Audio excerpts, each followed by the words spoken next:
Car दोस्तों, आज हम सुनेंगे 30वां सोमवार की व्रत कथा। लेकिन उससे पहले हम जानते हैं कि इसकी पूजा कैसे की जाती है और इस दिन क्या खाना चाहिए, क्या नहीं खाना चाहिए। चैत्र मास के सभी सोमवार को 30वां सोमवार कहा जाता है। यह व्रत उन्हीं लोगों के घर में होता है जिनके घर का कोई सदस्य श्री जगन्नाथ धाम की यात्रा कर चुका हो।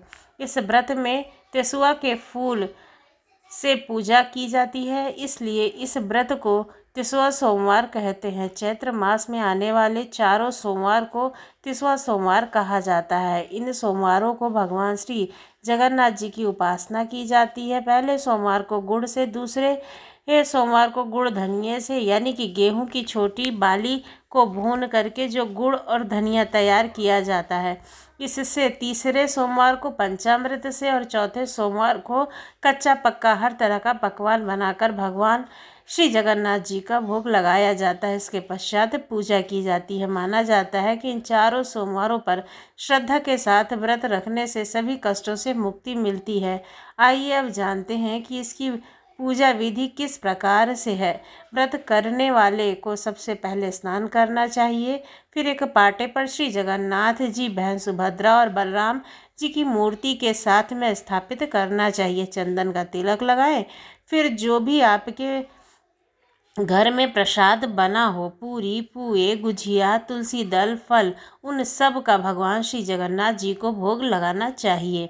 ज़रूरी नहीं है कि आप यह सभी चीज़ें एक साथ बना करके भगवान का भोग लगाएं। अपनी सामर्थ्य के अनुसार आपके घर में जो भी है, पूरी हलवा है तो आप उसका भी भोग लगा सकते हैं। लेकिन कच्ची आबी का भोग लगाना आवश्यक है, क्योंकि कच्ची आबी का भोग लगाने के बाद ही आप कच्ची आंबी का सेवन कर सकते हैं। जगन्नाथ जी की मूर्ति को फूलों से सजाएं। उसके बाद बेतों की पूजा की जाती है। जो भी आप जगन्नाथ भगवान से बेत लेकर आए हैं, उनको अक्षत चढ़ाना चाहिए, उन पर रोली चढ़ानी चाहिए तथा पंचप बेते घर के हर एक सदस्य को पूजा के बाद मारी जाती है, यानी कि छुआई जाती है। यानी कि जब आप पूजा कर लेंगे बेत से, तो उसको 5 बार हर परिवार के सदस्य को छुआएंगे। उसकी कमी बताकर ऐसा करने से भगवान जगन्नाथ उनके सभी कष्ट हर लेते हैं। इस दिन आटे का दीपक जलाया जाता है और आटे के दीपक से ही पूजा की जाती है और फिर इसके बाद वे गाय माता को खिला दिया जाता है। गुड़ और धनिये का भोग लगाया जाता है। गुड़ जो गेहूं की 2 कच्ची बालियां होती हैं, उनको भून करके उसमें गुड़ मिलाकर गुड़ धनिया तैयार किया जाता है और कच्ची रोटी में गुड़ भर कर कच्ची रोटी का भोग लगाया जाता है। गेहूं की जो नई बाली आती है, उसका भी भोग लगाया जाता है तथा टेसू के फूल का भी भोग लगाया जाता है, इसलिए इसको 30वां सोमवार भी कहा जाता है। फिर एक हांडी भरी जाती है जिसे बटोकली कहते हैं। इसमें जो भी प्रसाद आपने बनाया है, जैसे कि पूरी, पुए, गुझिया, तुलसी दल, फल आदि सभी भरे जाते हैं और भरकर इसको बंद कर दिया जाता है।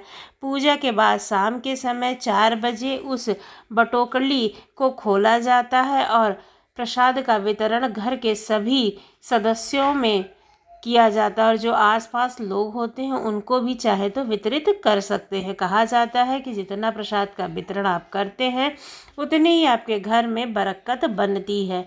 आइए अब जानते हैं इस व्रत में आप क्या खा सकते हैं और क्या नहीं खा सकते हैं। सब पहले जानते हैं कि इस दिन हमें क्या नहीं खाना चाहिए। तो सबसे पहले तो जब तक आपका व्रत पूर्ण नहीं होता है, तब तक आप अनाज ग्रहण नहीं कर सकते हैं। इससे पहले आप फलाहार कर सकते हैं, दूध ले सकते हैं, डेयरी प्रोडक्ट आप ले सकते हैं, आप ड्राई फ्रूट का भी सेवन कर सकते हैं, लेकिन उससे पहले आपको अनाज का सेवन नहीं करना चाहिए। और ध्यान रखें कि इस व्रत में आपको नमक का सेवन नहीं करना चाहिए। इस व्रत के दौरान आपको किसी भी तरह का नशा भी नहीं करना चाहिए। सात्विक भोजन का सेवन करें, प्याज और लहसुन से परहेज करें, होटल के खाने से भी आपको परहेज करना चाहिए। भगवान जगन्नाथ जी को सात्विक चीज़ों का ही भोग लगाना चाहिए। वैसे तो भगवान जगन्नाथ जी श्री विष्णु जी के अवतार कहे जाते हैं, जैसे कि किशन जी अवतार हैं और राम जी हैं भगवान विष्णु के। और जो चीज़ें भगवान विष्णु को भोग में लगती हैं, वही चीज़ें श्री जगन्नाथ जी को भी अति प्रिय हैं, क्योंकि जगन्नाथ जी मंदिर में एकादशी माता उल्टी लटकी हुई हैं, तो जो चीज़ें एकादशी माता के व्रत में वर्जित हैं वो चीज़ें ही जगन्नाथ मंदिर में खाई जाती हैं, और जो एकादशी में खाई जाती हैं वह श्री जगन्नाथ जी के मंदिर में वर्जित है। तो आइए जान लेते हैं कि श्री जगन्नाथ जी के मंदिर में महाप्रसाद में कौन सी चीज़ें नहीं लगाई जाती हैं। तो सबसे पहले बात यह कर लेते हैं मसालों की। मसालों में आती है प्याज, लहसुन, हरी मिर्च, सूखी लाल मिर्च, कलौंजी और चकरी फूल होता है जो जावित्री जिसे बोलते हैं, शाही जीरा, कड़ी पत्ता, मेथी दाना वह नहीं लगाया जाता है। किसी प्रकार का ऑयल यूज़ नहीं होता, और सेंधा नमक है वह भी जगन्नाथ जी के महाप्रसाद में नहीं लगता है। जैसा हम जानते हैं कि श्री कृष्ण के फर्स्ट में विष्णु जी के फास्ट में हम सेंधा नमक खा सकते हैं, लेकिन श्री जगन्नाथ जी के प्रसाद में सेंधा नमक का प्रयोग वर्जित माना जाता है। साथ ही केसर का प्रयोग भी नहीं होता है। आगे जान लेते हैं कि कौन सी सब्जियां खानी चाहिए, कौन सी नहीं। सब्जियों में आप पत्ता गोभी, फूल गोभी, गाजर, बीन्स, सहजन, पालक, आलू, सलजम, लौकी, बीटरूट, जुकनी और मटर, इन सब का प्रयोग जगन्नाथ जी के प्रसाद में नहीं होता है। दालों में आती है मसूर की दाल, राजमा, सोया, चना, सफ़ेद मटर, इन सब का भी प्रयोग जगन्नाथ जी के भोग में नहीं किया जाता है।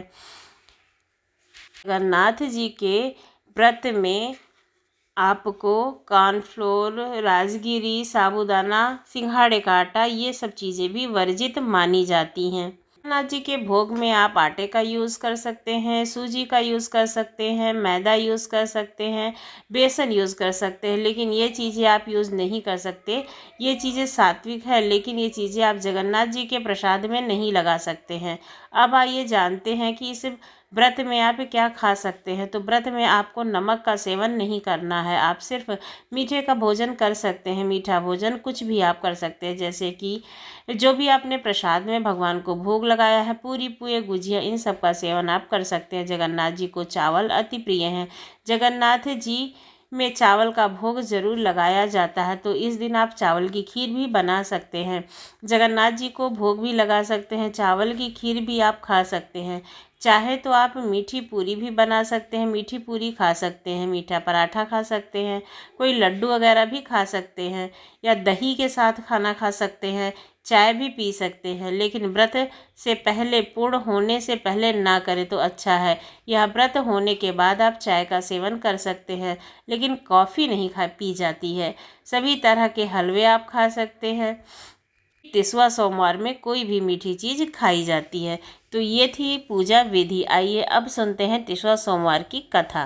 तो बहुत पुरानी है। एक गांव में एक भाटों का परिवार रहता था। वो बहुत निर्धन था। उसकी 2 बेटियां थी और दोनों का विवाह हो चुका था। एक दिन भाट ने अपनी पत्नी से कहा कि आज मैंने छोटी बेटी और दामाद को भोजन के लिए बुलाया है, इसलिए आज आप भिक्षा में ज़्यादा भीख लेकर के आना। तब भाट गांव में गया और भिक्षा मांग करके लाया। तब भाटी ने स्वादिष्ट भोजन तैयार किया।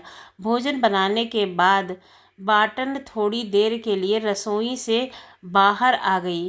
जब वह वापस रसोई में गई तो उसने देखा कि सारा भोजन गायब हो गया, केवल 2 रोटियां ही बची थी। भाटन ने यह बात अपने पति को बताई। तब उसके पति ने कहा कि तुम यह दोनों रोटियां बेटी और जमाई को खिला देना, हम दोनों पानी पीकर ही रह जाएंगे।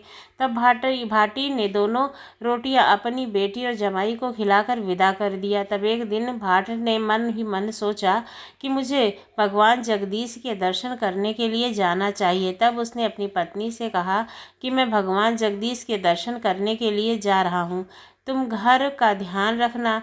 तब वह भगवान जगदीश के दर्शन के लिए घर से निकल पड़ा। आधे रास्ते में आने के बाद उसने देखा कि कुछ लोग पत्तल दोने बना रहे हैं।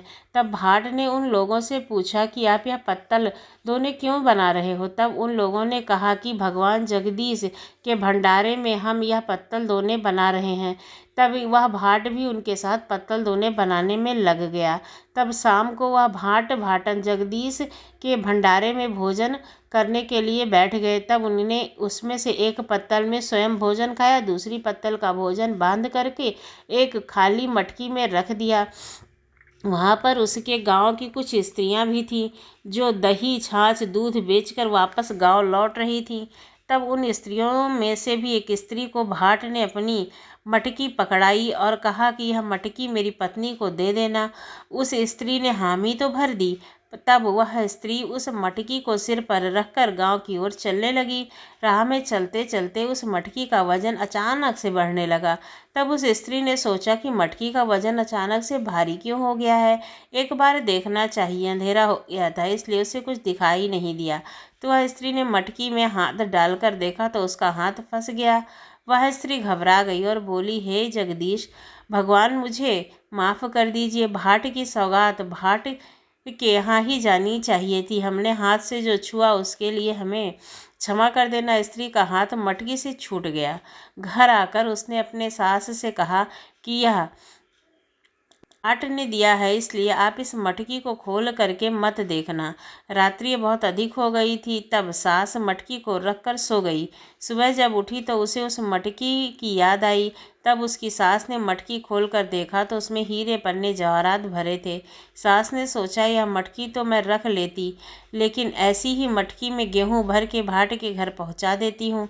ऐसा सोचकर सास ने मटकी में गेहूँ भरने के लिए कटोरा का छेद खोला तो उसमें से कीड़े मकोड़े और सर्प निकलने लगे। सास घबरा गई और वह भगवान जगदीश का नाम स्मरण करने लगी। भाट की सौगात भात के घर जाए, हमारे पास तो वापस गेहूँ ही आ जाए। ऐसा कहते ही गेहूँ वापस से गेहूँ में बदल गया। तब उसकी सास ने भटनौसा भटियारन के यहाँ पहुँचा दिया। उधर भाट भगवान जगदीश्वर के दर्शन करने की इच्छा से आगे बढ़ गया। तब रास्ते में भगवान जगदीश्वर ने उस साधु का वेश बनाया और वहाँ बैठ गए। वैसे ही भाट वहाँ पहुँचा तो साधु वेश में भगवान जगदीश्वर यानी कि भगवान श्री नारायण भाट से पूछने लगे कि अरे तू कहाँ से आया है और कहाँ जा रहा है। भाट ने कहा, हे साधु महात्मा, मैं भगवान जगदीश्वर के दर्शन करने के लिए पुरी जा रहा हूँ। साधु वेश में भगवान जगदीश ने भाट से कहा कि यदि तुझे सचमुच में भगवान जगदीश के दर्शन करने की इच्छा है तो मेरी इस धुनी में धंस जा। भाट उस धुनी में धंसने लगा तो साधु वेश में भगवान ने कहा कि नहीं, तू कूद के कुएं में कूद जा। तब भाट कुएं में कूदने लगा तो साधु वेश में भगवान जगदीश ने कहा, नहीं नहीं, तू बरबे की भाड़ में अपना सिर डाल दे। तब भाट बाबू की जाके बड़वे के उसमें भार में सिर डालने लगा तो तब साधु वेश में भगवान जगदीश ने कहा कि नहीं नहीं, तुम मेरे साथ मेरे आश्रम में चलो। तब साधु वेश में भगवान जगदीश भाट को लेकर एक आश्रम में चले गए।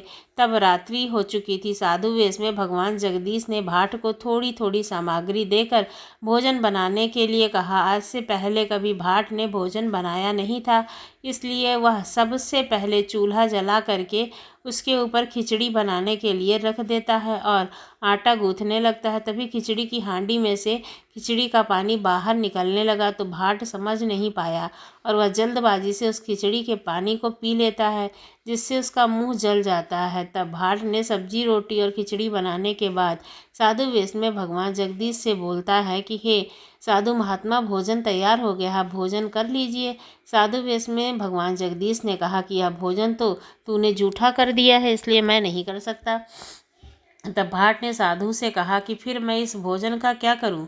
भगवान जगदीश ने कहा कि राह में जितने भी लोग आ रहे हैं उन्हें यह भोजन खिला देना। तब भाट ने राह में जाने वाले लोगों को बुला बुलाकर भोजन कराना शुरू कर दिया। बहुत से राहगीर भोजन करके चले गए, लेकिन फिर भी भोजन समाप्त नहीं हुआ। तब भाट समझ गया कि यह साधु कोई और नहीं, स्वयं श्री परमात्मा है।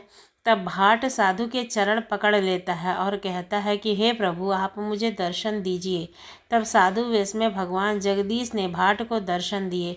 तब भाट ने भगवान से कहा कि हे भगवान, आप अब मुझे पुरी में भी दर्शन देना। श्री जगदीश भगवान बोले, जहाँ हम हैं वहीं पर पुरी है। तब भगवान जगदीश ने भाट से कहा कि हे पुत्र, मैं तुमसे प्रसन्न हूँ, तुम अपने लिए कोई वर मांग लो। तब भाट ने कहा, हे नारायण, आप तो अंतर्यामी हैं, आप तो सब जानते हैं।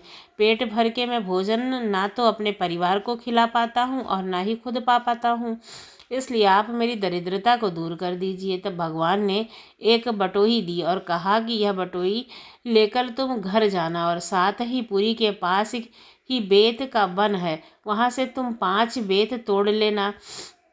अब इससे तुम्हारी मुश्किलें ख़त्म हो जाएंगी। भाट घबरा गया और उसने भगवान से क्षमा मांगी और कहा, 5 बेत लेकर बाकी सारी बेत वहीं गिरा दी तो बटोरी और बेत लेकर घर की ओर रवाना हो गया। भाट बहुत प्रसन्नता और उसके साथ जा रहा था। रास्ते में उसे पानी की प्यास लगी तो वह एक तालाब के किनारे जाकर पानी पीने लगा। तभी उसके हाथ में एक टेसू का फूल आ गया। टेसू के फूल को देखते ही उसे याद आ गया कि आज तो चैत्र मास का प्रथम सोमवार है। तब उसने वही बेतों की पूजा करी और पास ही खेतों के में काम कर रहे लोगों से कथा सुनने के लिए कहा। तब खेतों में काम कर रहे किसान ने कहा कि मैं जब तक तेरी कथा सुनूंगा तब तक अपने खेत का कुछ काम निपटा लूँगा। भाट निराश होकर आगे चलने लगा। तभी उस किसान के खेत में आग लग गई। खेत में आग लगी देखकर किसान समझ गया कि यह सब उस भगवान जगदीश्वर की कृपा की वजह से ही हुआ है। वह भागा भागा भाट के पास गया और बोला कि मैं तुम्हारी कहानी सुनने के लिए तैयार हूँ। तब भाट ने जगदीश भगवान का पूजन किया और उस किसान को कहानी सुनाई। जैसी कहानी समाप्त हुई, किसान के खेत की आग भी बुझ गई और सब कुछ पहले जैसा हो गया। फिर भाट वहाँ से भी आगे चलने लगा। चलते चलते दूसरा सोमवार आ गया। तब भाट ने आसपास देखा कि अगर कोई मिल जाए तो मैं अपने 30वां सोमवार की कहानी उसे सुना दूँ। तभी उसे वहाँ कुछ गड़रिया भेड़ चराते हुए दिखाई दिए। तब भाट ने उन गड़रियों से कहा, गड़रिया मेरे पास आ जाओ। बोला कि भाई आज मेरा 30वां सोमवार है, क्या तुम मेरी कहानी सुन लोगे? तो गड़रिया बोला कि मैं जब तक तेरी कहानी सुनूंगा तब तक अपनी भेड़ों को आगे चराने के लिए निकल पड़ूंगा। भाट वापस से निराश हो गया और आगे चलने लगा। जैसे ही भाट आगे बढ़ा तभी गड़रिया ने सभी पेड़ बकरियां बेहोश मतलब सभी पेड़ खाई और जो बकरियां थी और जो भेड़ें थी वो सब बेहोश होकर गिरने लगीं। गड़रिया समझ गया कि यह सब कुछ भगवान जगदीश्वर की वजह से ही हुआ है। जब तक गड़रिया भागा भागा पीछे पीछे गया और बोला कि भाई मैं तुम्हारी कहानी सुनने के लिए तैयार हूँ। तब भाट ने वहीं बैठकर जगदीश भगवान की बेत की पूजा करी और गड़रिए को कहानी सुनाने लगा। जैसी कहानी पूरी हुई, गड़रिया की भेड़ें और बकरियां सब स्वस्थ होकर खड़ी हो गई, वापस से चारा चरने लगी। फिर भाट वापस से भी आगे चलने लगा। चलते चलते भाट अपनी बेटियों के ससुराल वाले गांव में पहुंच गया। भाट ने 2 बेटियां थी। एक बेटी अमीर घर में थी और दूसरी बेटी बहुत ही गरीब घर में थी। भाट सबसे पहले अमीर बेटी के घर पहुंचा। भाट ने अपनी अमीर बेटी से कहा कि बेटी आज मेरा 30वां सोमवार का तीसरा व्रत है, तो मेरी 30वां सोमवार की कहानी सुन लो। लेकिन बेटी ने कहानी सुनने से इनकार कर दिया और कहा, बाबा मैं आपकी कहानी जब तक सुनूंगी तब तक तो मैं अपने घर का सारा काम निपटा लूँगी। पिता उदास हो गया और वह अपनी छोटी बेटी के घर पहुंच गया। उधर बड़ी बेटी के द्वारा 30वां सोमवार की कहानी न सुनने और भगवान श्री जगदीश्वर का अपमान करने के कारण उनके घर में चोरी हो गई। भाट जब अपनी गरीब बेटी के घर पहुंचा तो उसने अपनी गरीब बेटी से कहा, बेटी आज मेरा 30वां सोमवार का व्रत है, तुम मेरी 30वां सोमवार की कहानी सुन लो। बेटी बहुत खुश हुई और उसने कहा कि बाबा मैं कहानी ज़रूर सुनूंगी, आप मुझे कहानी सुनाइए। तब भाट ने जगदीश भगवान का पूजन किया और वहीं बैठकर अपनी बेटी को 30वां सोमवार की कहानी सुनाने लगा। बटोही में बैद डाल करके खटखटाया तो ढेर सारे व्यंजनों के ढेर लग गए। पूरे गांव ने पेट भर भोजन किया। फिर भाट ने बहुत सा धन अपनी बेटी को दिया और वहां से आगे चल दिया। जब वह घर की ओर आया तो वहां उसे खूब सारे बाग बगीचे लगे हुए दिखाई दिए। उस दिन उसका सोमवार का व्रत था। तब भाट ने भंडारा किया और पूरे गांव को भोजन के लिए बुलाया। भाट नहा धोकर विधि पूर्वक बेतों की पूजा करने लगा और कहानी सुनी। बटोई को बेत से खटखटाया तो वहाँ कच्चे पक्के सभी तरह के व्यंजनों का ढेर लग गया। पूरे गांव ने पेट भर के भोजन खाया और सभी ने उस भोजन की बड़ाई करी। जब यह खबर राजा के पास पहुंची तो उसे बहुत गुस्सा आया। उसने अपने सैनिकों को भेजकर भाट से बटोही मंगवा ली। राजा बटोही लेकर वहां प्रसन्न हुआ और उसने कहा कि अब मैं पूरी नगरी को भोजन कराऊंगा। राजा ने पूरी नगरी को भोजन कराने के लिए बुला लिया गया। राजा ने बटोही में बेत डालकर खटखटाया तो उसमें से भोजन बन करके बाहर नहीं आया तो राजा को और भी क्रोध आया। तब राजा ने अपने सिपाहियों को भेजकर भाट को बुलाया और भाट पहले से ही जानता था कि बटोही में खाना नहीं बनेगा। राजा अपने सिपाहियों को भेजकर मुझे पकड़कर दंड देगा, इसलिए भाट वहां से भागकर वन में छिप गया। तभी भाट ने को जगदीश की याद आई। तब वह भाट भगवान जगदीश से मिलने के लिए पुरी की ओर चल पड़ा। जब वह भगवान जगदीश से मिलने के लिए जा रहा था तो उसे रास्ते में दो नदी मिली। उस नदी ने भाट से पूछा कि अरे भाई, तुम कहाँ जा रहे हो? भाट ने कहा, मैं जगदीश भगवान के दर्शन करने जा रहा हूँ, अपनी समस्या का निवारण पूछने जा रहा हूँ। तो नदी ने कहा कि अरे भाई, तुम मेरा भी पूछ लेना। मेरा नदी में बहुत पानी भरा हुआ है, लेकिन कोई जीव जानवर मनुष्य मेरी नदी पानी नहीं पी पाता है। अगर कोई पी लेता है तो उसकी मृत्यु हो जाती है। ऐसा क्यों होता है? किस पाप के कारण ऐसा है कि मेरा पानी जहरीला हो गया? तब भाट ने नदी से कहा कि मैं ज़रूर पूछ लूँगा। फिर भाट आगे चल दिया। आगे उसे एक आम का पेड़ मिला जो कि आम से लदा हुआ था। तब उस आम के पेड़ ने भाट से पूछा कि अरे भाई, तुम कहाँ जा रहे हो? तो भाट ने उससे भी वही कहा कि जगदीश भगवान के दर्शन करने के लिए और अपनी समस्या पूछने के लिए जा रहा हूँ। तब आम के ने कहा कि अरे भाई, मेरी भी समस्या का निवारण तुम भगवान जगदीश्वर से पूछ लेना। मेरे आम के पेड़ में पूरे साल आम से लदे रहते हैं, लेकिन कोई भी आम मेरा खा नहीं पाता है। अगर कोई खाता है तो उसे आम कड़वे लगते हैं और थू थू करके फेंक कर चला जाता है। ऐसा किस पाप के कारण है जिससे कि मेरा पेड़ से कोई आम नहीं खा पाता है? भाट ने कहा कि मैं ज़रूर पूछ लूँगा। उसके बाद भाट आगे चल दिया। आगे जाने पर उसे एक स्त्री मिली। उसके सिर पर बोझ की गठरी पड़ी हुई थी और वह बोझ से दबी जा रही थी। उस स्त्री ने भी भाट से वही पूछा और कहा कि हे भाट, तुम मेरी समस्या का निवारण भी पूछ लेना। मेरे सिर पर यह बोझ की गठरी क्यों पड़ी हुई है? मैं इस बोझ से दबी जा रही हूँ। भाट ने कहा कि मैं ज़रूर पूछ लूँगा। उसके बाद भाट आगे चल दिया। आगे जाने पर भाट को एक घोड़ा मिला जिसकी पीठ पर बहुत सा फोड़ा था। घोड़े ने भी भाट से यही कहा कि तुम मेरी समस्या का निवारण पूछ लेना कि मेरी पीठ पर इतना फोड़ा क्यों है, क्योंकि कोई भी मेरी पीठ पर बैठना नहीं चाहता है और मैं घोड़े से परेशान हूँ। तब भाट आगे चल दिया। जाने पर भाट को एक गाय मिली। उसका बछड़ा उससे बिछड़ गया था। उसने भी भाट से अपनी समस्या का निवारण करने के लिए भगवान जगदीश से पूछने को कहा, क्योंकि मेरा भी बछड़ा मुझसे बिछड़ गया है और बिना बछड़े के मेरा मन नहीं लगता है। गाय ने भाट से कहा कि मैं ज़रूर तुम्हारी समस्या का निवारण पूछ कर आऊँगा। भगवान जगदीश ने पूछ लूँगा। तब इस भाट ने फिर से आगे चलने का प्रयास किया। अब उसे एक सर्प दिखाई दिया जो आधा बाबी के अंदर था और आधा बाबी के बाहर था। तब उसमें भाट को देखा और उससे भी भाट से यही कहा कि भाई, तुम मेरी समस्या का निवारण भगवान जगदीश से पूछ लेना। मैंने ऐसा कौन सा पाप कर दिया है जिससे कि मैं ना तो बिल में जा सकता हूँ और ना ही बाहर आ सकता हूँ? भाट ने कहा, मैं तुम्हारी समस्या का निवारण भी ज़रूर पूछ लूँगा। आगे जाने के बाद भाट को एक अमीर सेठ मिला। सेठ ने भाट से कहा कि अरे भाई, तुम कहाँ जा रहे हो? भाट ने अब कहा, जगदीश भगवान से मिलने जा रहा हूँ। अमीर सेठ बोला, अगर तुम्हें भगवान मिल जाए तो मेरी समस्या का निवारण पूछ लेना। भाई, जब मैं भी मकान बनाता हूँ तब भी मैं छत डलवाता हूँ तो मेरा मकान भर भर कर गिर जाता है और मेरा मकान पूरा बन ही नहीं पाता है। ऐसा करते हुए मुझे कई बरस बीत गए हैं। मैंने ऐसे कौन सा पाप कर दिया है जो मेरा मकान पूरा नहीं बनता है? भाट ने कहा, अगर भगवान मुझे मिले तो मैं आपकी समस्या का निवारण भी ज़रूर पूछ लूँगा। इस तरह चलते चलते भाट पुरी में पहुँच गया। पुरी में पहुँचने के बाद भाट ने भगवान की स्तुति की। तब भगवान जगदीश ने भाट को दर्शन दिए।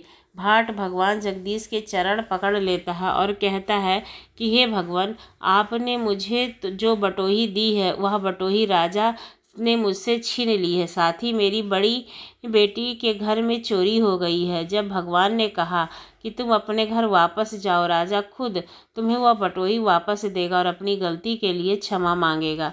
तुम अपनी बड़ी बेटी को तिसवा सोमवार की कहानी सुना देना, सब ठीक हो जाएगा। तब भाट भगवान को नमस्कार करके वापस घर की ओर जाने लगा तो उसे उन दुखी जानवरों की याद आई। तब भाट ने भगवान से नदी के बारे में पूछा। तब भगवान बोले कि यह नदी पूर्व जन्म में रानी जेठानी थी और आपस में हमेशा लड़ाई झगड़ा किया करती थी, इसलिए इस जन्म में यह खारी नदी बन गई है। तू उसकी नदी का पानी पी लेना तो उसका नदी अमृत के समान मीठा हो जाएगा। फिर भाट ने आम से लदे हुए पेड़ के बारे में पूछा तो भगवान ने कहा कि पूर्व जन्म में आम का पेड़ एक धनी सेठ था। इसने अपने जीवन काल में किसी की कोई मदद नहीं की, इस वजह से कोई दान पुण्य नहीं किया, इसी वजह से आम का पेड़ बना और इसके आम कड़वे हैं। अब इसके कोई भी आम नहीं खा पाता है। जब तुम इसके आम खा लोगे तो इसका आम मिश्री के समान मीठा हो जाएगा।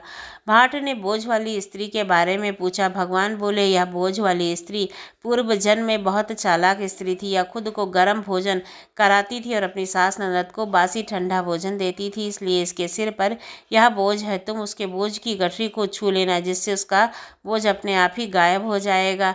भाट ने घोड़े के बारे में पूछा। तब भगवान ने कहा कि यह घोड़ा पूर्व जन्म में रणभूमि में अपने मालिक को मरने के लिए बीच में छोड़कर भाग गया था, इसलिए इसकी पीठ पर फोड़ा हुआ। तो उस फोड़े को छू लेना, उस घोड़े की सवारी करना, वह अपने आप ठीक हो जाएगा। भाट ने सांप के बारे में पूछा। तब भगवान ने कहा, सांप पूर्व जन्म में एक सूदखोर मुनीम था। यह लोगों के पैसे हड़प लेता था, उसी पाप दोष का दंड भोग रहा है। तुम सांप के हाथ को लगा देना तो उससे उसका सारा पाप नष्ट हो जाएगा और वह बॉबी के अंदर जा सकेगा। अमीर सेठ जो बार बार मकान बनाता है लेकिन टूट जाता है। तब भगवान ने कहा कि अमीर सेठ पूर्व जन्म में धनी सेठ था। वह बहुत अमीर था, धन ही उसकी सबसे बड़ी कमी थी। इस धनी सेठ के एक छोटा भाई था जो बहुत गरीब था। उस गरीब भाई के एक जवान लड़की थी। उस गरीब भाई ने अपने अमीर भाई से अपनी बेटी के विवाह के लिए पैसे मांगे, लेकिन उसने पैसे नहीं दिए।